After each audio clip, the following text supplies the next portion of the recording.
Quel lien peut-il y avoir entre le début de la mousson indienne et le changement de temps prévu en Europe du Nord-Ouest autour de ce 24 mai? A priori, aucun, me répondraient beaucoup d'entre vous. Eh bien, je compte bien vous démontrer le contraire dans ce décryptage météo numéro 24. Bonjour et bienvenue sur Météo Pédagogie.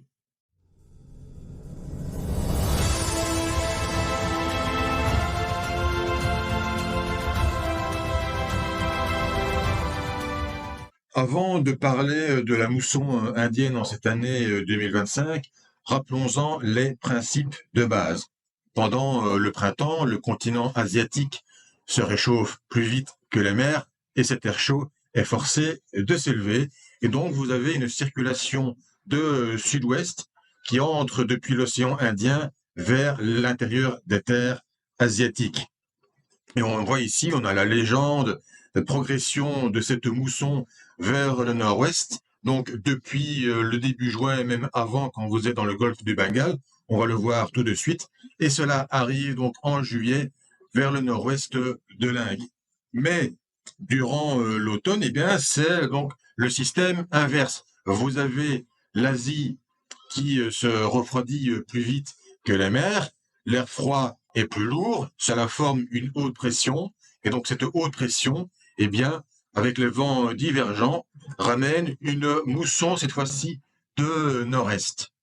Il faut ajouter à tout ce mécanisme la présence de la zone de convergence intertropicale, cette ligne grise que vous avez ici, avec sa position en juin et juillet. Et comme son nom l'indique, c'est une zone où vous avez des vents convergents. Et quand il y a convergence, eh bien, les vents sont forcés de s'élever. Cela provoque la formation de gros nuages porteurs des précipitations intenses, bien classiques du sous-continent indien. Ce 13 mai 2025, le département de météorologie de l'Inde a donc déclaré le début de la mousson cette année 2025 et nous avons ici la légende avec donc les dates actuelles et les dates normales du début, donc onset du début de mousson. On peut constater que donc la ligne bleue, qui est la ligne de cette année, donc le 13 mai, se situe donc à l'entrée du golfe du Bengale, entrée sud-est, donc, alors que normalement, c'est plutôt le 22 mai. Donc, on a une petite dizaine de jours d'avance, ce qui est plutôt une bonne nouvelle pour l'Inde, car cela quand même va limiter dans la durée, eh bien, la période de chaleur extrême. Après ce rappel théorique, venons-en à la situation actuelle en prenant les cartes du modèle européen au niveau 850 hectopascal avec aussi le vent. Et le vent, qu'est-ce qu'il nous indique? Cette circulation d'ouest au sud de l'Inde et puis qui vire au sud vers le Myanmar, donc à l'entrée sud-est du golfe du Bengale. Et qu'est-ce que nous pouvons observer de très intéressant? C'est cette zone ici avec des vents très variables et surtout très faibles. C'est donc la marque d'une faiblesse de pression qui accompagne la zone de convergence intertropicale. Et comme je viens de le dire, et donc si vous avez une convergence de vents, eh bien donc ces vents sont forcés de s'élever et provoquent des pluies intenses. Et c'est ce que nous allons voir dans la carte suivante. Et donc de fait, le modèle européen voit très bien l'accumulation sur 24 heures, vendredi 16 mai, des précipitations à l'entrée sud-est du golfe du Bengale. Nous avons quand même déjà, nous sommes dans le bleu, donc nous sommes plus ou moins à 40 millimètres d'accumulation sur un jour. Sur les cartes d'Alicia Bentley de l'eau précipitable, on voit très bien à l'entrée du golfe du Bengale, dans sa partie sud-est, cette poche en rose qui indique des valeurs de 65 millimètres d'eau précipitable. Et on peut constater qu'il y a quelques autres zones qui se situent à l'est des Philippines, mais clairement, c'est la zone du golfe du Bengale qui domine dans cette région du monde. Sur la carte de transport de vapeur d'eau, nous pouvons aussi constater cette circulation d'ouest et puis de sud à l'entrée du golfe du Bengale, avec quand même des valeurs assez importantes. Donc ce transport continue à l'est de la Chine, malgré évidemment la discontinuité formée par la péninsule du sud-est de l'Asie. On peut vraiment constater qu'à l'est de la Chine et puis à l'est du Japon, jusque pratiquement au Kamchatka, nous avons une rivière atmosphérique qui s'organise. Donc, clairement, la mousson indienne est en train d'enclencher un mécanisme qui va se répercuter jusque dans le Pacifique et même au-delà. Autre élément non négligeable qui participe à la dynamique dans l'est de l'Asie, eh bien, c'est la jonction de la branche polaire et de la branche subtropicale alimentée donc par la mousson indienne dans le nord-est de la Chine. Et donc cette jonction provoque évidemment un important contraste de température et nous pouvons constater de nombreuses barbules rouges dans cette région du monde qui symbolise de fortes ascendances. Et donc, le 16 mai, eh bien, le temps était assez agité, pas mal de pluie et de vent dans cette région du monde. Mais évidemment, ce dynamisme commence à se propager vers le Pacifique Nord, et c'est là évidemment où notre attention doit être retenue. Sur la carte d'anomalie du courant jet dans le Pacifique Nord, nous pouvons voir cette agitation du côté de l'extrême-orient russe avec cette importante dépression et ce courant jet renforcé, mais qui ondule aussi en se déplaçant vers l'est et en arrivant même jusqu'à la côte ouest des États-Unis. De plus, nous avons un creux d'altitude quelque part dans le centre du Pacifique, à l'ouest des îles Hawaï, et qui vient happer de l'humidité des tropiques. Nous pouvons voir que cette humidité ensuite se transmet au courant jet polaire qui va se diriger vers les États-Unis, et ceci aussi aura des conséquences sur l'Amérique du Nord et même au-delà. Cette activité tropicale ne vient pas de nulle part. Vous avez ici une carte des phases actives et inactives de l'oscillation de Madden-Julian telle qu'elle a été publiée par le Bureau of Meteorology australien. Vous avez le lien en description pour cette journée du 19 mai 2025. Pour plus d'informations sur cette oscillation, je vous renvoie au décryptage météo numéro 11, comme vous avez en haut de la vidéo dans la fiche. Mais donc, cette activité tropicale est bien présente à l'ouest de Hawaï, et puis aussi, elle va avoir son importance vers les États-Unis parce que cette activité se déplace vers l'est. Et donc, au final, pour le continent nord-américain, donc le 19 mai, eh bien, nous avons une branche de courant jet qui arrive sur le nord-ouest des États-Unis et puis qui plonge vers les Grandes Plaines. Et vous avez une autre branche subtropicale, aussi alimentée par l'oscillation de Madden-Julian active et qui vient rejoindre donc sa sœur polaire du côté du Texas ou de l'Oklahoma, où une offensive orageuse sévère se prépare. Avant ce risque orageux sévère de ce lundi 19 mai que nous suivrons sans doute sur X, et avant de voir les conséquences de tout ce dynamisme qui vient de l'Asie jusqu'en Europe, eh bien revenons un peu en arrière, donc ce vendredi 16 mai, avec la carte de rapport de phénomènes dangereux émis par le SPC, superposé à la prévision. Et c'est là où c'est vraiment intéressant, parce qu'on avait une prévision d'un risque donc modéré, encore une fois, de niveau 4 sur 5. Je vous renvoie au décryptage avec la fiche au-dessus pour plus d'informations. Et donc, au total, vous avez 726 événements, donc divisés en 3 catégories. Vous avez la grêle avec donc 167, par exemple, grêle en dessous de 2 inches. Je rappelle que 1 pouce, c'est environ 2,6 cm, donc on est là en dessous de 5,2 cm, on en a 40 au-delà. Vous avez 493 donc phénomènes venteux, donc 486 à 50 nœuds, multiplié par 1,85, cela fait 90 km/h. Et vous en avez eu 7 à plus de 65 nœuds, 120 km/h. Et enfin, vous avez eu quand même 26 tornades. Mais vous pouvez constater comme moi, la prévision fut vraiment excellente avec une magnifique superposition entre tous les rapports et les zones de différents niveaux qui va donc du niveau marginal au niveau modéré, donc du niveau 1 au niveau 4. Ce qui va être vraiment très intéressant après donc ces offensives orageuses et sévères aux États-Unis, c'est de voir comment tout cela va se propager vers l'Atlantique et au final vers l'Europe.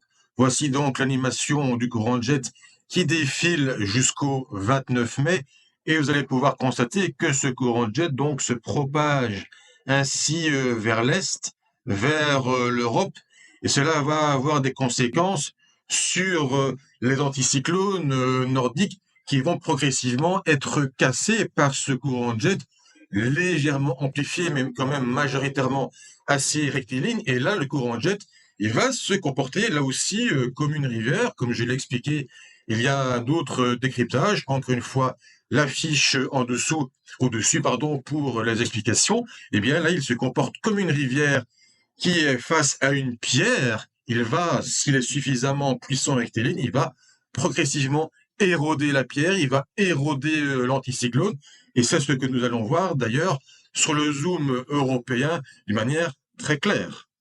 Donc, sur le zoom européen, si nous prenons cette fois-ci non pas le courant jet, mais l'anomalie de géopotentiel, donc la pression d'altitude qui permet de voir les grands ensembles, alors on peut voir qu'au départ, effectivement, nous avons une crête anticyclonique relativement nordique avec sur la façade est, eh bien, cette goutte froide sur l'Europe centrale, mais nous allons pouvoir constater que progressivement, eh bien, cette anomalie anticyclonique s'affaisse et à la place, donc on va un petit peu effacer ça, et à la place, vous allez avoir vraiment une dépression qui va s'installer et l'anticyclone donc s'affaisse sur ses racines subtropicales et le courant de jet donc pénètre dans le bassin de la mer du Nord et c'est à partir de ce moment-là que donc vers le 24-25 mai environ, eh bien la dépression et les perturbations qui y sont associés vont revenir dans cette région, sans doute pour le plus grand bonheur de pas mal de personnes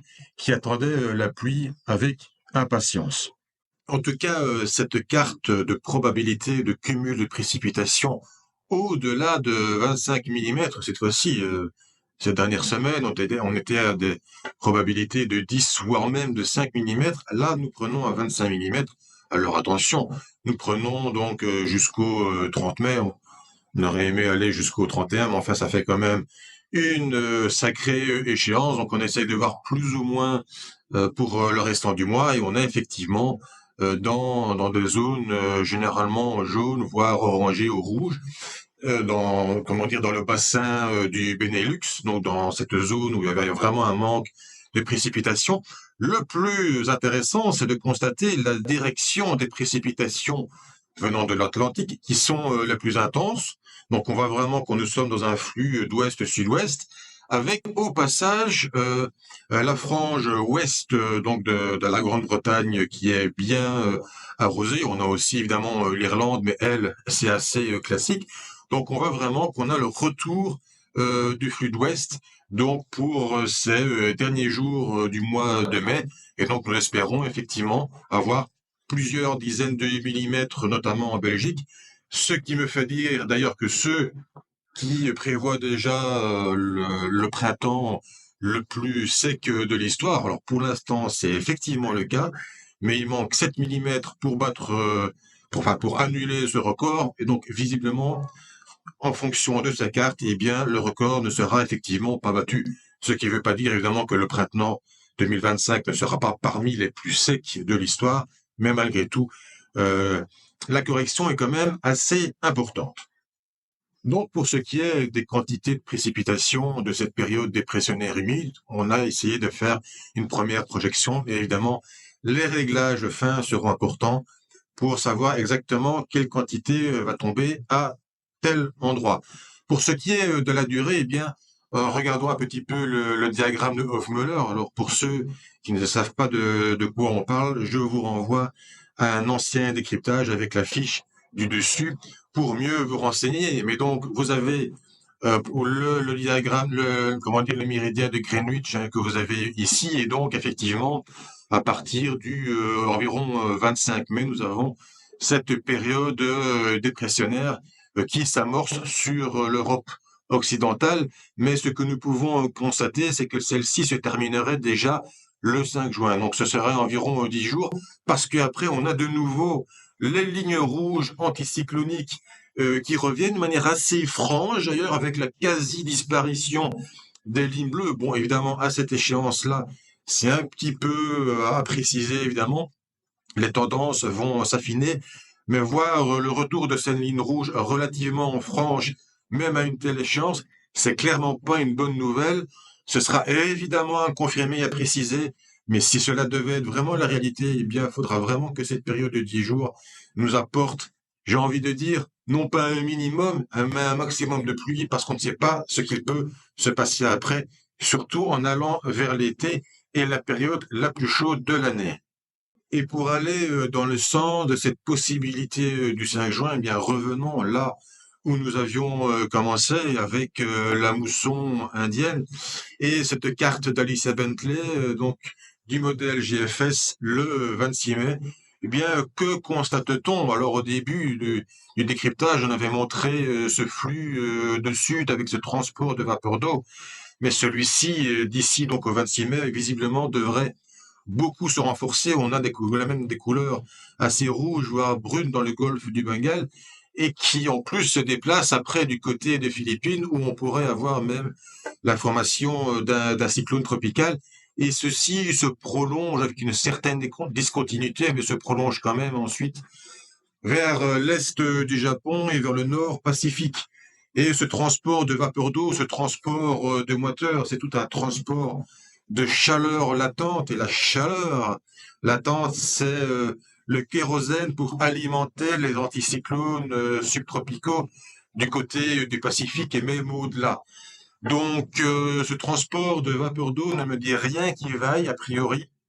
Bien évidemment, comme on dit dans ces moments-là, je préfère me tromper, mais c'est un signe, c'est quand même un élément dont il faudra vraiment en tenir compte pour les prochaines semaines, à mon avis, et nous aurons évidemment l'occasion de revenir sur ces prochaines évolutions de début juin sur le compte X et sans doute aussi dans les prochains décryptages. La conclusion de tout ceci, c'est qu'il est vraiment fascinant de constater à quel point la mousson indienne a un impact hémisphérique. Alors évidemment, elle n'est pas seule responsable de tout ce dynamisme.